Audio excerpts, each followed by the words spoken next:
Hey everyone, it's Hailey, and today is Bookmas Day 2, so we're going to be talking about the top YA debuts of 2016 that I wish I had read. So I hope you guys had tons of fun making your Bookmas trees yesterday. I haven't actually looked at any of them yet just because today is the day before Bookmas Day 1 and I'm pre-filming, so there are none up yet, but I made mine and it was lots of fun and I'm sure I will love all of yours. I loved it last year, so I'm really looking forward to seeing your creations. Don't forget, if you are doing these different challenges, to hashtag Bookmas or Bookmas 2016 and tag me in it so then I will see it and you may be featured in the next video. And all of my social media links are down below for you guys so you can easily find me. And I hope your reading has been going well as well for the readathon. That will mainly be happening on my Goodreads and on my Twitter if you wanted to kind of keep up with that. So there are a ton of debuts that came out in 2016 and I have not read many of them, and I actually only own 2. So I'm going to be showing you the 2 that I own, and then I'm also going to be talking about a few more that I have really been interested in but I haven't picked up yet. So the first YA debut of 2016, I feel like it came out last year, but it apparently came out in 2016, and that is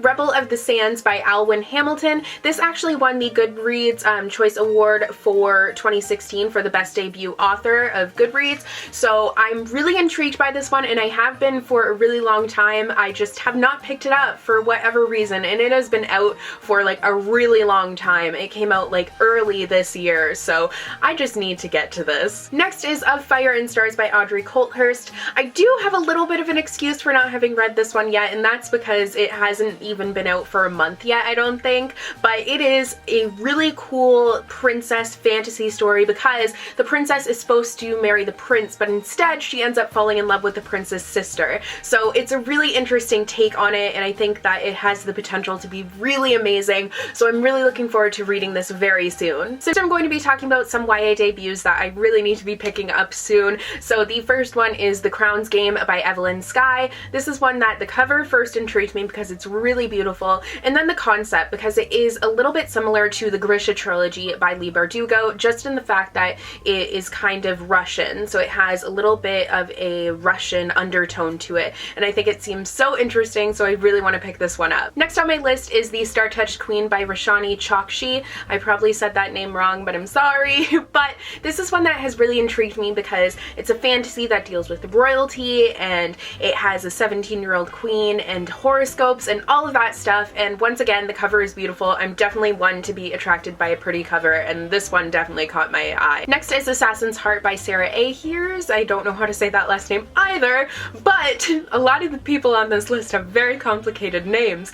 But this is one that, once again, I was very intrigued by the cover, and I still think the cover is beautiful. I don't remember what it's about at all, but I do know I really want to pick it up soon. 1, because of the cover, and 2, I have heard really good reviews for it, so I definitely want to pick this one up soon. Next up is The Way I Used to Be by Amber Smith. This is one that came out early this year, and it's one that deals with some important issues, and I'm really intrigued by it. It has a beautiful cover once again. You guys know I'm just attracted by beautiful covers, but I do think that the concept for this one sounds really amazing, and I think it's an important topic to be covered in YA. Next is This Where It Ends by Marieke Nijkamp. Once again, probably saying that wrong, but this book seems like it would just be so powerful and impactful and amazing and tells a really important story. It's once again one of the 2 contemporaries on this list, and this one deals with a school shooting, and I just think that concept seems like so terrible but really intriguing to read about, so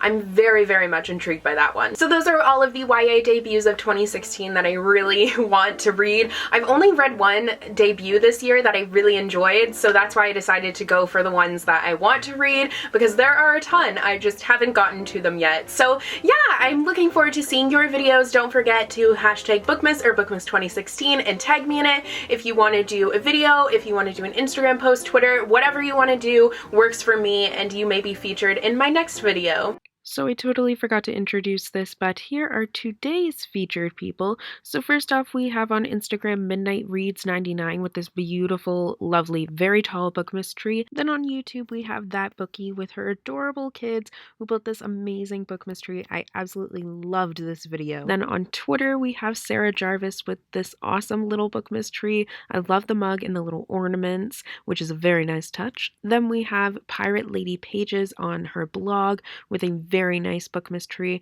and as an added bonus, we have Owl Crate with a lovely Bookmas tree that puts mine to shame. And since this is being pre-filmed, I'm going to turn it over to the actual time of this being filmed, Hailey, to let you know how my reading's going. Hey guys, so it is nighttime on Bookmas Day 1, and I am just editing Bookmas Day 2's video, so I'm going to give you guys an update on how my reading went today.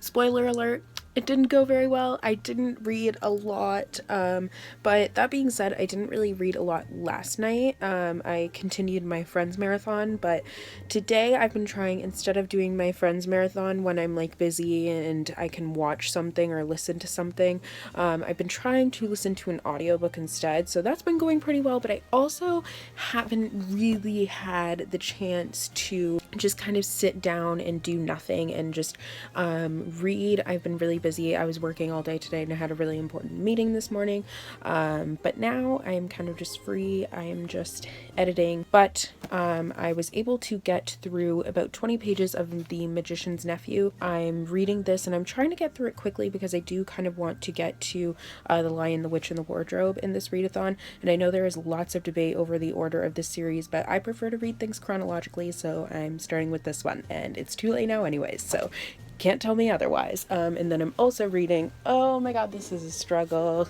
I'm also reading Caraval by Stephanie Garber. So I'm reading this. I'm not very far into this at all either. I've probably read about 50 pages of that, but I'm also going to read a little bit once I finish editing, and I'm hoping I'll be able to stay up a little bit and read, but I do have appointments tomorrow morning, so I don't really know what's gonna happen. But yeah, that was what my reading was like for Bookmas Day 1. So good night to all, and you will see this in the morning, but Jackson also says good night. So that is all for today's video. I hope you guys enjoyed, and I will see you in the next one. Bye!